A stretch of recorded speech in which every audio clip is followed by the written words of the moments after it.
He thinks he's being watched. They know he is. This is Abducted by Matt Looney.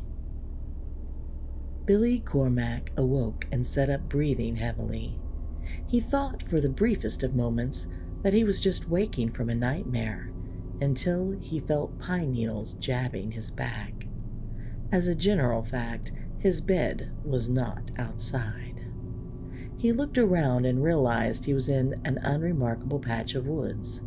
Still in shock, he couldn't remember how he'd gotten there, or even where there was. A leaf caught in his hair and tickled the back of his neck, sending a shiver through his body as he stood. He swiped at it, then ran his fingers through the rest of his tangled black hair to clear out any other stragglers. Then, in a flash of memory, he recognized the trees around him. "Damn it," he muttered.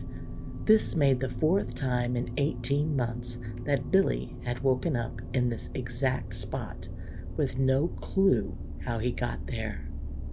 He was about half a mile north of Camden, the small town where he lived, and the closest thing to civilization was Rick's, the only bar in town. The first time it happened, he figured it was just a hard night of drinking. His mind was fuzzy, his clothes muddy, and waking up that close to Rick's, it made sense to think he'd just wandered out drunk and off course. Embarrassing, sure, but nothing more. The second time was different. He'd been left with tiny scraps of memory, and they scared the hell out of him. Glimpses of strange creatures hovering over him were enough to send him looking into alien abductions.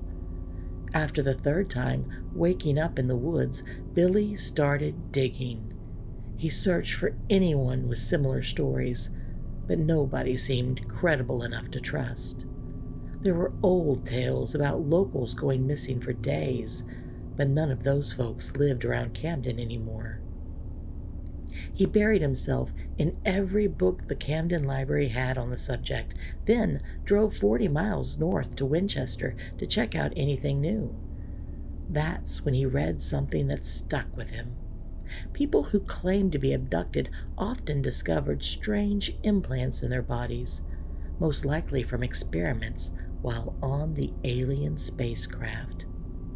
Billy spent 2 straight days examining every inch of himself with a flashlight and a magnifying glass. He found nothing but wayward lint. Standing there now in the woods, that memory came rushing back. He tore off his denim jacket and let it fall. His black Jimmy Crash and the Rockets tee came next. He ran his hands over his skin, frantic, searching for anything that didn't feel like it belonged. Then, quite unexpectedly, he found something. On his left shoulder blade, almost out of his reach, was a small, misshapen bump, and it was tender to the touch. Billy's eyes grew even wider than before. He had to show somebody. Looking down at his watch, he noted that it was 11:30 a.m., and Rick's would already be open for lunch. He grabbed his discarded shirt and jacket and began running through the woods. A few minutes later, Billy burst through the front door of Rick's Triple B. The letters stood unimaginatively for burgers, boobs, and booze. It took a moment for his eyes to adjust to the darkness inside, but the smell of hamburger patties on the grill hit him right away. One of the scantily clad waitresses heading out for a smoke break almost ran into him. "Oops, sorry, Billy." She spotted his bared chest and grinned. "You headed to the stage for a set?" "Oh, hey, Darlene. Sorry, no time to talk."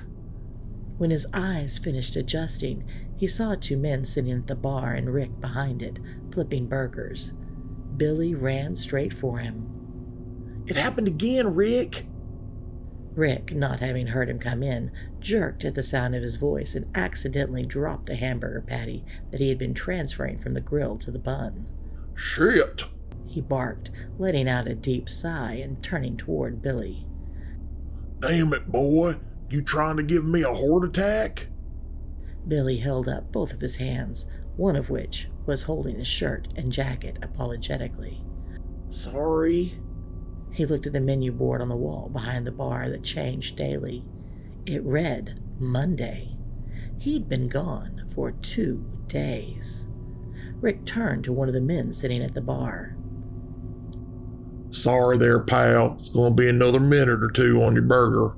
I'll throw in some extra fries for you. The man at the bar waved him off with a smile. That's all right. I just realized I've got to get going or I'll miss an appointment. You sure you don't want something to go? No, thank you.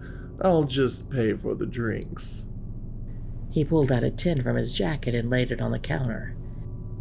Keep the change. The 2 men then stood up in unison and walked out of the darkened bar. Rick watched them leave. Something about them felt off. Camden was a small town, if you could even call it that.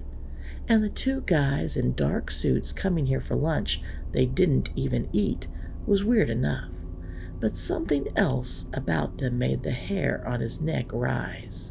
He would have pondered that a while longer until he remembered that Billy was staring him down, topless.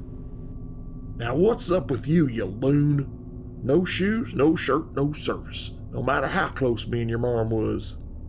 Rick said, bending down and picking the fallen patty up and tossing it into the trash nearby. They took me again, Rick. Rick let out a long sigh. Is this about that alien abduction thing you're always going on about? I know you don't believe me, but it's true. This time, they put an implant in me. Rick laughed. Implant? Well, maybe one of them aliens is just sweet on you. He winked. It's true, Rick. Billy turned his back and pointed awkwardly over his shoulder. There, it's on my left shoulder blade. I've been gone 2 days, and that bump wasn't there before. Rick raised both hands like he was warding off a snake. I don't want to see that. Put your shirt on. This is a classy place, you know. No, Billy insisted, still pointing. I can't reach it. Just look. Rick wiped sweat from his brow with a large bar rag, grumbling the whole time. All right, hold still. Billy leaned farther over the bar. Rick reached up and tilted one of the pendant lights hanging down over the bar until it illuminated Billy's back. He stared at the spot for several seconds, measuring it up before grabbing a spatula from the prep table behind the bar and smacking Billy's red bump as hard as he could with it. Billy let out a howl. Ow! It's a pimple, you moron! Billy continued his prolonged yelp, and finally, reaching the spot with the tips of his fingers, found it now as flat as the rest of his back. He looked back at Rick with a quizzical glance, pain still in his eyes. Rick threw the tainted spatula into the sink nearby, half full of soapy water. Now, get your shirt on and get out of here. A large black sedan sat idling in the parking lot of Rick's Triple B.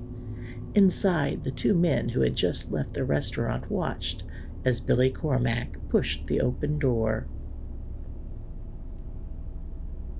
A large black sedan sat idling in the parking lot of Rick's Triple B. Inside, the 2 men who had just left the restaurant watched as Billy Cormac pushed open the door with one hand and pulled his Jimmy Crash and the Rockets t-shirt over his head with the other. He tugged on his denim jacket, muttering to himself as he stomped away. The man in the passenger seat spoke quietly from behind large black sunglasses. Unit 1 is no longer transmitting. Yes, The other man said. Next time we'll have to designate a different location for the implant. That or plant it deeper. Unit 2, however, is transmitting just fine. The driver nodded. Yes, I don't believe he'll think to look there. The first man turned to the driver of the car. Do you think he suspects? The driver smiled and pulled the shifter down into drive. Are you kidding? We've been doing this for years. No one ever believes these rednecks. But what if they do find out?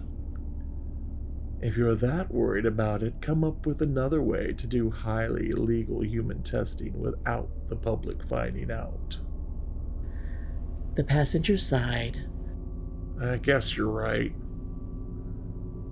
Come on. They think they're being abducted by aliens. Even if they found out the truth, who'd believe them? The sedan pulled out of the lot and disappeared down the road, its government plates catching the light as it slipped away. No one believed poor Billy, but then again, they weren't supposed to.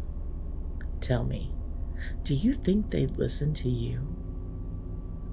Thanks for listening to Abducted by Matt Looney. Subscribe for more stories that you're not supposed to believe. Sweet dreams if you can find them, and I'll see you here next time on Dead Time Stories HQ.